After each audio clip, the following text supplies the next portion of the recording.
Welcome to another episode of the Apex Perspective podcast. Today I have with me Baljeet Gujral, who is currently a multiple-time entrepreneur. He also is into strategic advice right now, but I want to hear more about your background from your perspective, Baljeet. Can you tell me more about your background and how led you to what you're doing today?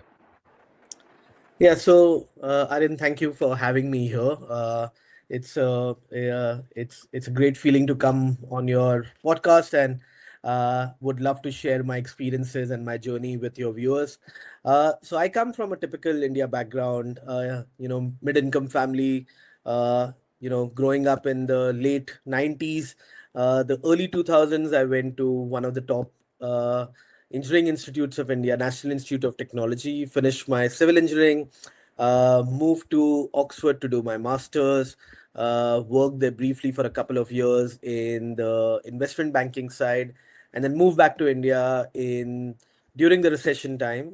It was the financial meltdown in 2007, and I moved back to India. Not like the best time to come back to the home country, but kind of found my way somehow back into banking and worked in again in the wealth management and private banking space for about 7 odd years, working with global banks like Standard Chartered, and then eventually ended my stint in banking with UBS as associate director in private banking space. Mhm. And then jumped into entrepreneurship. So my entrepreneurship journey so far has been about 15 years. I jumped into it in 2011 12. That's when I first began and launched my first startup. And since then, Mhm. have been fortunate to be in the entrepreneurial space, and I've built, about three businesses so far, two in the lifestyle experiences space and travel experiences space. And the Interesting. recent one has been into the strategic advisory consulting firm, which advises startups, small and medium enterprises in terms of scale and growth across India and globally. Excellent. So your first time as an entrepreneur was focused on the industry of travel, from what I'm hearing here. What I'm curious Right. about is a lot of entrepreneurs I've interviewed in the past have been acquainted with these industries beforehand. How did you identify this is an industry you want to get into? Were you acquainted with this industry? Did you find a gap, etc.? Well, honestly, I mean, like back then, 15 years ago, I didn't jump into an opportunity because I saw that this was a hugely scalable business or it had a lot of, money making possibility. I was just passionate about traveling, motorcycling. So the first company that I built up was an adventure lifestyle company called Enfield Riders, and it organized motorcycle and four-wheel drive tours across India and overseas.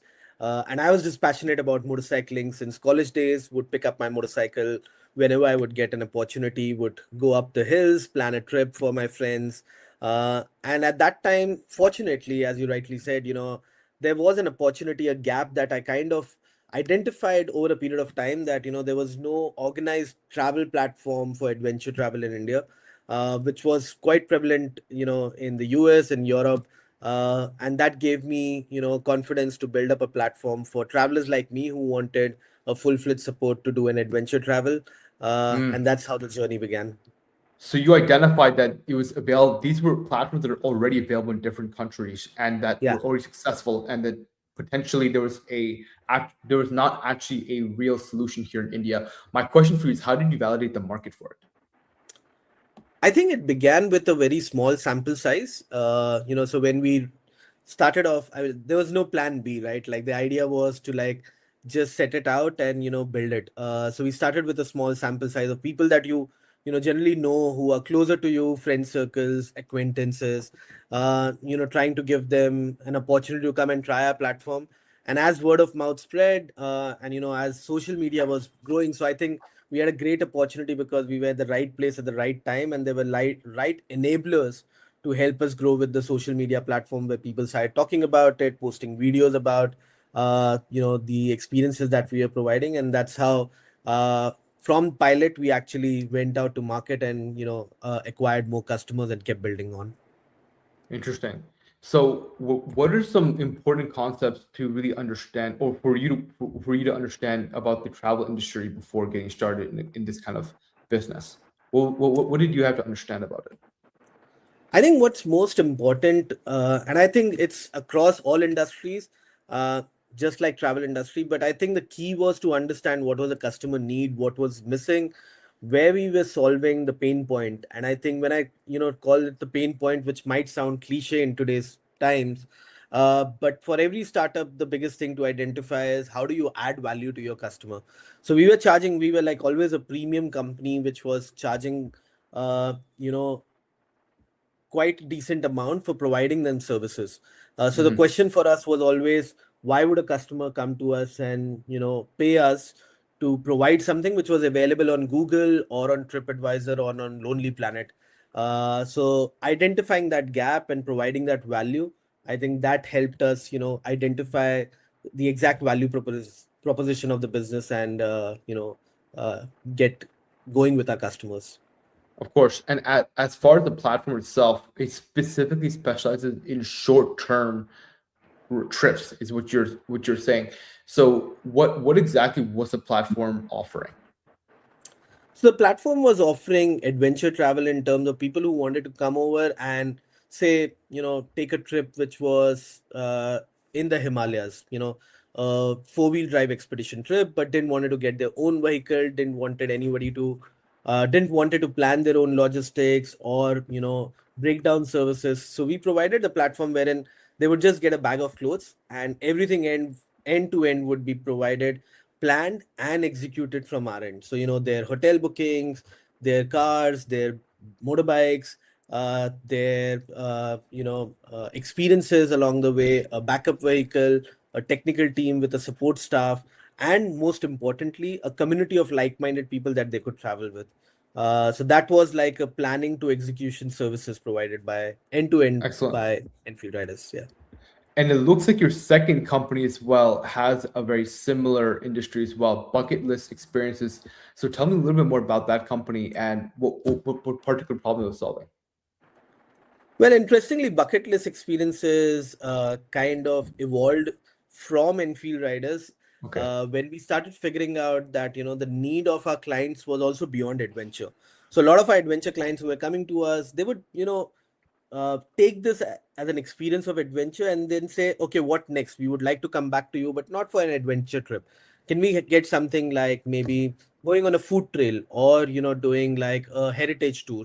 Can we do something which is more in terms of uh, you know getting some experiential activities put together for a group of friends?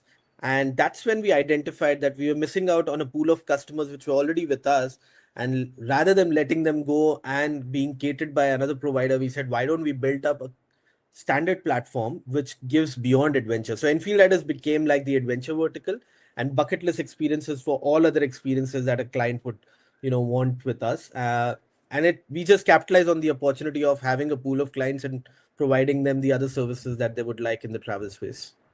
Excellent. So let's focus a little bit more about what you're doing today. So you're doing a lot of strategic advisory, specifically from what I was hearing about expanding into global markets. So tell Right. me a little bit more about what you're doing today.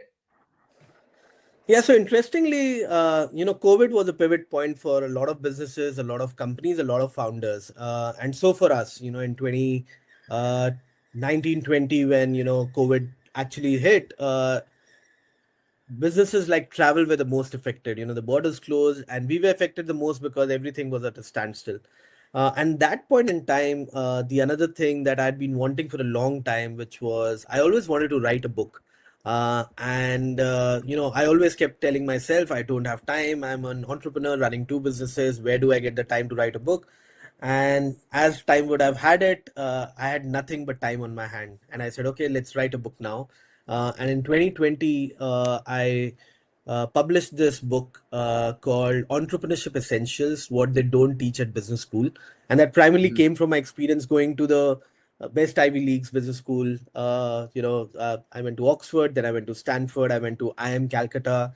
Later, after writing the book, I went to Harvard, and now I'm doing a course at INSEAD. And what I identified that these business schools are great. They're Ivy League. You get the kind of best business advice and how to build a business model from these schools. But there are some things which still lack. And as an entrepreneur, I figured out that there are some things like, grit, passion, vision, network. Those are the things which are not taught at the business school, right? These are Mhm. like elementary things which every entrepreneur should have. And with my experience for startup founders, I with a group of other entrepreneurs that I met at Stanford Business School, I put in this book together, which was, sort of a 101 for startup founders, saying what do they need to get their business going and what they don't Mhm. get to learn at business schools. And fortunately, that book was picked up by Forbes as one of the best books on for startup founders on what entrepreneurs need. Excellent. And then the word got out. I started getting called to a lot of colleges, a lot of startup firms to come and do speaker sessions, and somehow it got navigated into a space where uh, getting running, and COVID was done, and I went back to my businesses. So I never abandoned them. They were like my babies, and I still run them. The idea was how to scale them further, and I could scale them, and I could automate them in a way that today my businesses don't need me. I figured out that I, as a founder, was always the biggest bottleneck of my business, and things wouldn't move unless I was there. So Delegation. I kind of built processes and systems in the company wherein the company could run without me. Uh, and then when I started meeting more and more startup founders and small and medium enterprises businesses, they would like, can you advise on how to do this, what you have done for your businesses? And it eventually started, that I became like a strategic advisor to them.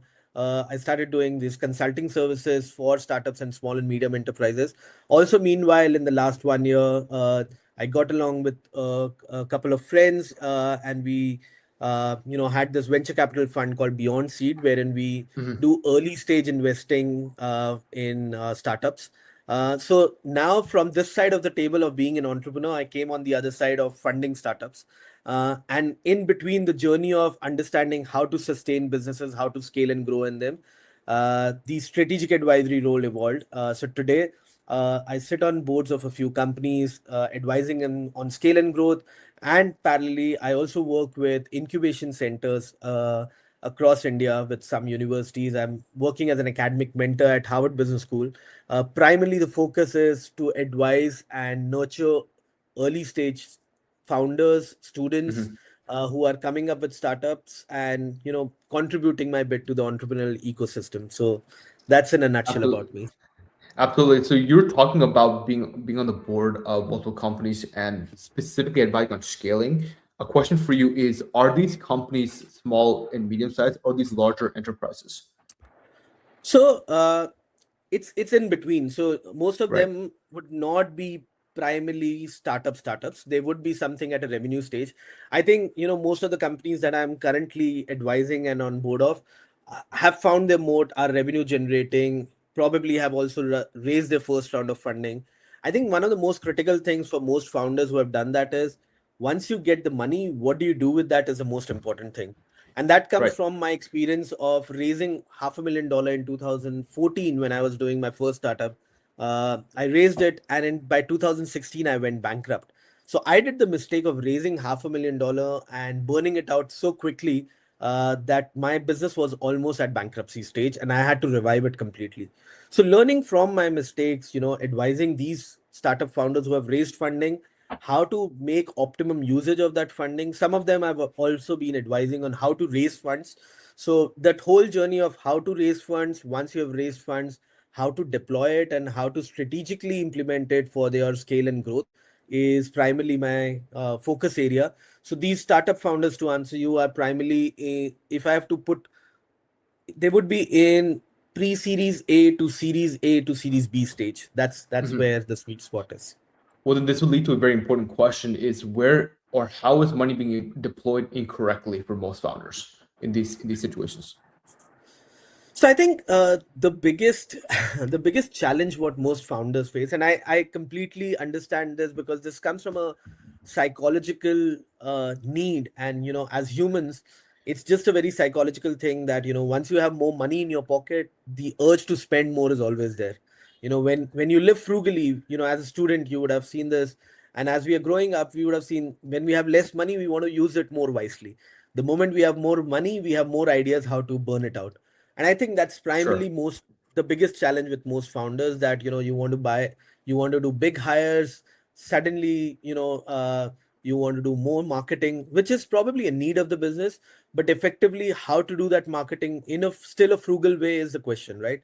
So Right. I think burning cash is the biggest problem, and burning cash quickly and not having a runway for the next series that they would want to run for scale and growth, how to deploy it, that's the biggest challenge I think founders have. Right.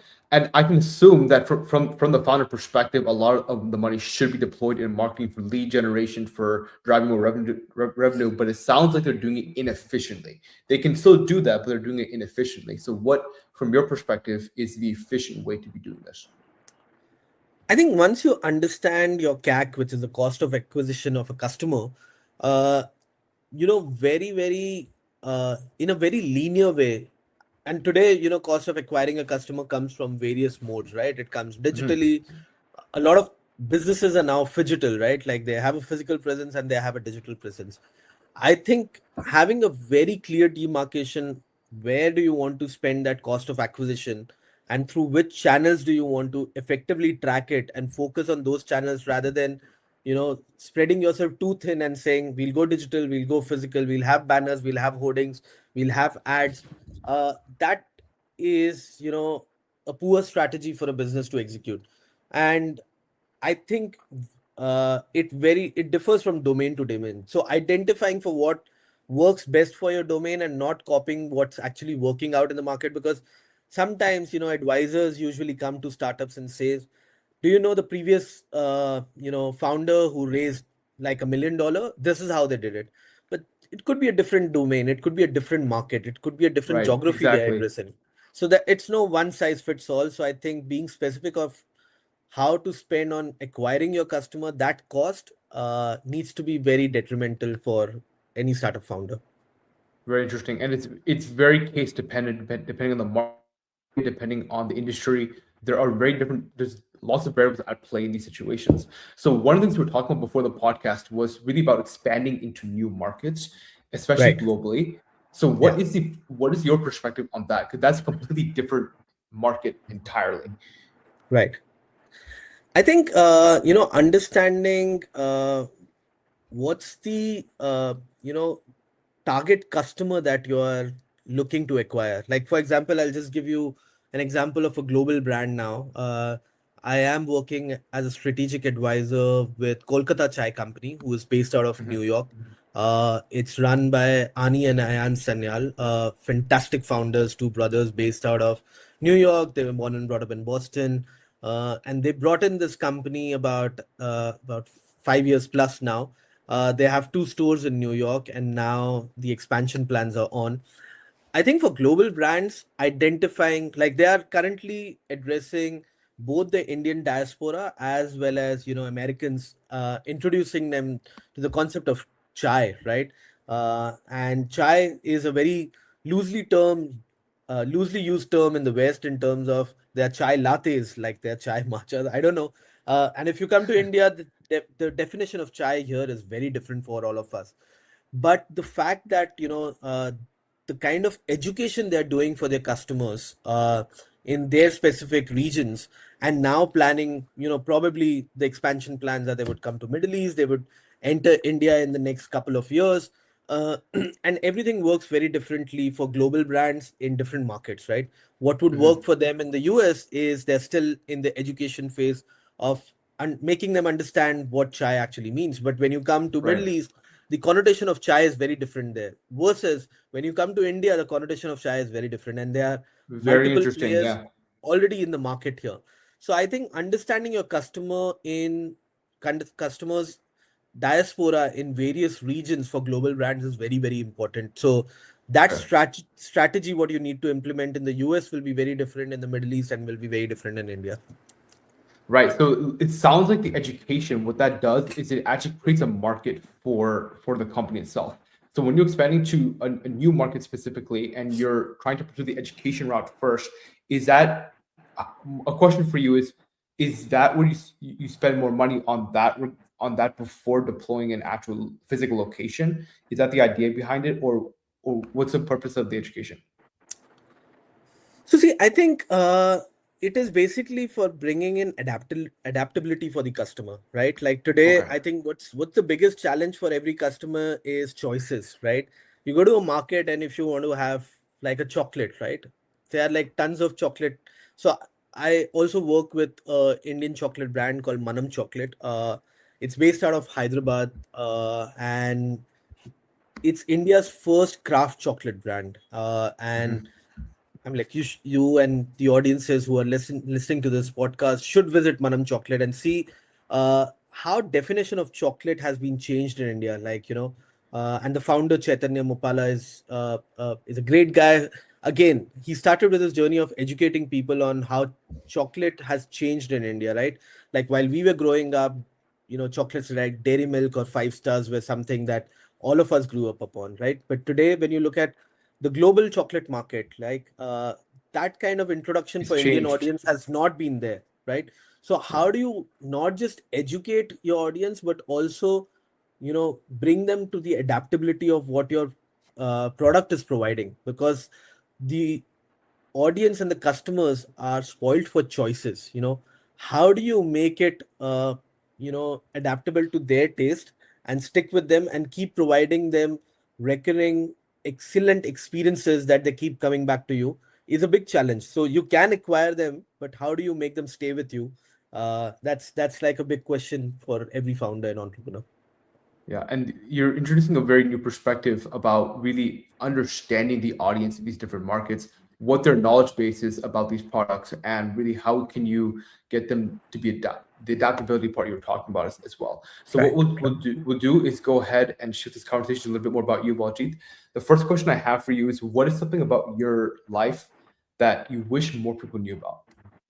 Sorry, you wish? That you wish more people knew about? What is something about your life that you wish more people knew about? Well, so I think one thing what I've learned as an entrepreneur, and I would actually come back to something which was asked to me about, I think, a couple of years ago when I was at I was at one of the Indian Institute of Technologies, IIT Bombay, and there was a speaker session there, and one of the students in the audience, asked me a question and said, mostly for corporates, you have like a growth trajectory. Like if you're in a corporate world, you know that you will be a director, associate director, president, C-suite, and then COO, CEO. That's like your trajectory, right? You're growing, you're progressing, and that's like your metrics of performance and success. As a founder, what's your metric for success? And you know I I didn't think about it, but at that time it's striked me, and I think that's what I've been working over the last 5 years, and which I think I Wow. would like to share with most people, that a metric for a founder, a metric for an entrepreneur for success is if you own your time. Today, Hmm. uh, my business doesn't need my time to run it. That's like a great achievement for me, that I'm not the bottleneck for the business. My input, so it's like a well-oiled machinery where I could be the machine, or I could be the, say, the heart of the business, or I could be the mind of the business. I am, in a way critical, but there are also other components based on which the business is running. So I need to give time, Yeah. but give time not like 24 by 7, how I was when I was building the company. So owning my own time, I think, is a freedom delight that every entrepreneur would like to achieve. Uh, Hmm. I feel that in the last few years I've worked towards it, and I've kind of reaching there. Wouldn't say totally achieve, but reaching there, and ownership of your own time and that freedom is bigger than any financial freedom that one founder can think Agreed. of. That's one thing that I would like to share about me, which a lot of people wouldn't know. I really like that perspective because you can work, you can make a lot of money, but if you're restricted with your time, you can't choose what you do with your time. Then That's how much right. wealth do you really have is a question. That's a really good That's right. perspective. So what I'll do now is share a very quick perspective regarding fitness and health, and we'll go ahead and conclude the podcast with Baljeet's plans for this year. That's whether that's going to be professionally or personally. So the perspective I want to share regarding fitness and health is really about restructuring how you look at health and fitness. And what I mean by that is a lot of individuals, especially my viewers who are entrepreneurs and executives, believe that the only way you can make a physical transformation is by attending to a gym or attending to a studio and making your transformation that specific way. The issue with that perspective is that not all individuals have the capacity to go to the gym 4 or 5 times a week. I mean, if you're traveling, if you are potentially stuck in the house doing calls all day, how much capacity do you really have to attend to those requirements? It's quite low, right? And that makes it a lot more, I would say, a lot more difficult to actually make that transformation that way. So what needs to happen is, instead of focusing on a location dependent approach, focus on a location independent approach, something you can do anytime, anywhere, as opposed to one fixed location. And one particular way that I actually leverage myself is leveraging something like step count, because step count is something that allows you and gives you the actual tool to make sure that you're not making time for fitness, but rather you're having your schedule be, you're having this be adaptable for your schedule. So instead of making time for this, you can actually have a very adaptable approach, and one that adapts to your schedule as opposed to you making time for it. So step count is something you can do literally while you're watching this podcast. It's something you can do while you're traveling. As long as the ground underneath you can effectively do that. But the idea is, can you attend to the requirements in a way that's actually repeatable? And in my opinion, doing it in a location independent fashion allows you to do it in a more repeatable fashion, as opposed to in one fixed location. And this is actually what I personally use to lose over 70 pounds and keep it off. So hopefully that gave a different perspective and potentially gave some value to those who are listening. So what we'll do now is go ahead and conclude the podcast with Baljeet's plans for this year, whether that's professionally or personally. Yeah. So I think I grew up like staying with my grandmother, and I remember very early. My grandmother used to say one thing, and unfortunately, she passed away a couple of years ago. She was 84 Sorry years. about that. Yeah, and she was working till she was 83. Uh, and that's like a big motivation for me. She was a academic head for an institution for over 25 years. She retired from there. She moved to a private organization where she was an academic head, and she would lead the school and the college, and that she did till she was 83. And then she used to always tell me this one thing, that I was like, why do you keep going? Like, why don't you retire, and why don't you take rest? And we'll take care of you, and we have family, you can move in with the family, this is the time for you to like relax, enjoy. And she used to say that, remember this one thing in life, that you may have 10 problems and you'll figure out everything.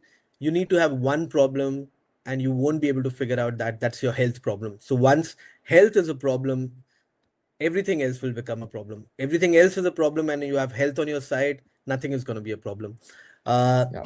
I've grown up with that, and I've never I mean, like during my early years during college, I used to go to gym, and as time passed by, you stop taking care of your health so much. But I think over the last 5 years, especially after COVID, I figured out that you need to do. So I'm an outdoor person. I was always into adventure, love Yeah. motorcycling, love mountains. But I do a lot of cycling whenever I get time and whenever I'm in city, and I travel a lot. I travel 3 weeks in a month, and I'm in Bombay for about just a week every month. So home is Bombay. But I make it a point that steps is one thing which I also do. I mean, like try to do the 10,000 steps regime.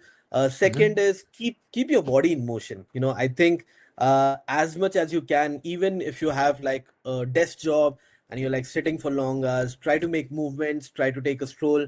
I'm very fortunate. I live here in Bombay, where we have the coastline. So I have a promenade where, should have been using it more. Don't use it that often, but just go for brisk walks. Take a walk with a friend, take it walk with your dog, but just keep in movement. And I think Yeah.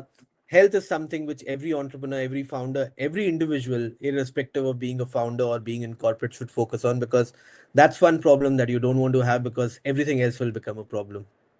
Agreed. And that I couldn't have said it better myself.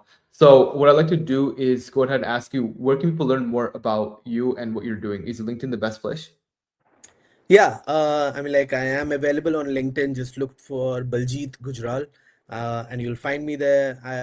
I love interacting with people. I love connecting with founders, any founders who are, looking for any kind of one-on-one. Please reach out to me. Would love to exchange ideas, share thoughts. So always there. Or otherwise, you could reach out to me on our website www.sunwardgrowth.com, and look at the work that we do. So these are two places that you could find us. Excellent. Well, thank you for joining me, Baljeet. This was